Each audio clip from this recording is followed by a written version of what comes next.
বিরোধীরা যখন প্রশ্ন মানে বিদ্ধ করে আপনাদের যে সারা নলচর জুড়ে অনুন্নয়নের একটা চিত্র তারা পরিলক্ষিত করছে, তাদের উপর মুখের উপর যদি জবাব দিতে হয় কোন কোন প্রসঙ্গগুলো তুলে ধরবেন? দেখুন, শুধু নলছর নয়, তাদের তো সারা ত্রিপুরাতেই কোথাও তারা উন্নয়ন দেখতে পাননি। তার জন্য আমাদের মাননীয় মুখ্যমন্ত্রী তাদেরকে একটা অ্যাডভাইস দিয়েছেন। উনি একজন ডাক্তার, উনি অ্যাডভাইসও দিয়েছেন যে সরকারের ফ্রিতে ওনারা যদি যারা উন্নয়ন দেখতে পাচ্ছেন না, তারা যদি চোখের ছানি অপারেশন করতে চান তো তাদেরকে ছানি অপারেশন করা যাবে। 21 নলছর বিধানসভা কেন্দ্রের নলছর মোহনভোগের রাস্তার মাথা থেকে বর্মরা এবং ওএনজিসি চৌমুহনী অব্দি প্রায় 2.5 কিলোমিটার রাস্তার চরম বেহাল দশা। বছরের পর বছর ধরে এই রাস্তা মেরামতের কোনো উদ্যোগই নেয়নি সরকার। গ্রাম পঞ্চায়েত থেকে শুরু করে স্থানীয় নেতা নেত্রীদের কাছে বারবার অভিযোগ জানানো হলেও তাদের একটাই কথা, এই রাস্তা নাকি ওএনজিসি করবে।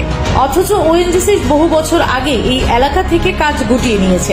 আরো আশ্চর্যের বিষয়, রাস্তার পাশ দিয়ে ড্রেন নির্মাণের যে টাকা বরাদ্দ হয়েছিল সেটিও গায়েব। যারা উন্নয়ন দেখতে পাচ্ছেন না, তারা যদি চোখের ছানি অপারেশন করতে চান তো তাদেরকে ছানি অপারেশন করা যাবে। স্থানীয়দের অভিযোগ, টাকা সোজা উঠে গেছে আমলাদের পকেটে। ফলে আজ সেই রাস্তায় মানুষের হাঁটা চলা এক প্রকার দুর্বিষহ হয়ে দাঁড়িয়েছে। বৃষ্টির পরে রাস্তায় এমন জল জমে থাকে যে পশু পাখিরা সেখানে বসে স্নান ও খেলা করছে। মানুষের চলাচলই যেন সবচেয়ে বড় চ্যালেঞ্জ। দেখতে পান না তো, চোখে ছানি পড়েছে, এ হচ্ছে অবস্থা। সুতরাং মানুষ জানে নরেন্দ্র মোদীজির নেতৃত্বে, ডক্টর মানিক শাহের নেতৃত্বে ত্রিপুরাতে যে উন্নয়নমুখী যে কাজ হচ্ছে, চারিদিকে চতুর্মুখী যে উন্নয়ন হচ্ছে, সেটা মানুষ জানে।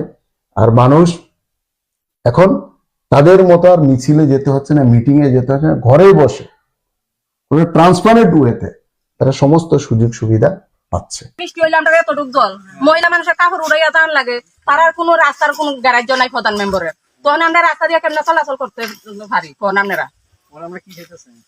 আমরা চাইতে আছি তো বালাটে। আমাদের মানুষের সমর্থন সমস্ত জায়গায় গেলে পাই। বিধায়ক হিসাবে আমি এত নেমন্তন্ন পাই, যদি মানুষের মনে কষ্ট থাকতো আমাকে নেমন্তন্ন করতো, আমি হাঁপিয়ে যাই, যেতেও পারি না। সব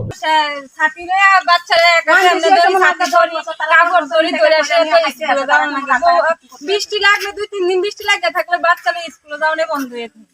এত নেমন্তন্ন পাই, যদি মানুষের মনে কষ্ট থাকতো আমাকে নেমন্তন্ন করতো, আমি হাঁপিয়ে যাই, যেতেও পারি না। সব অন্যদিকে রাজ্যের মন্ত্রিত্ব পাওয়ার পর উন্নয়নের বার্তা নিয়ে ভার্চুয়াল মিটিং এ ব্যস্ত পঞ্চায়েত সচিব এবং ভিডিওদের নিয়ে মন্ত্রী, কিন্তু নিজের এলাকার উন্নয়নের দিকে চোখ নেই। কথার ফুলঝড়ি আর মিটিং এর স্ক্রিনশট সোশ্যাল মিডিয়ায় ছড়ালেও নলছর